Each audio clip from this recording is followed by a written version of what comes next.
This year means 2025-26 post matric scholarship site बहुत problem देखौची।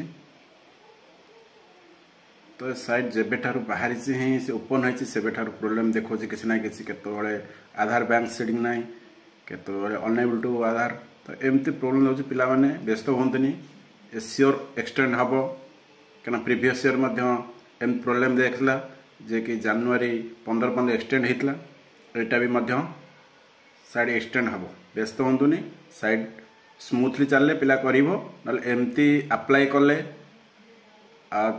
Submit नहीं जाउची तापरे देखला लगो एडिट ऑप्शन आसी जाउची। तो अपेक्षा करो साइट स्मूथली चलले तमे अप्लाई करो।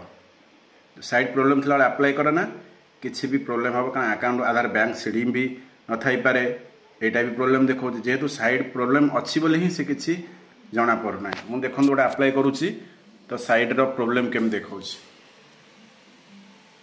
एमती देखो साइड रो प्रोब्लेम तेणुक अपेक्षा करो।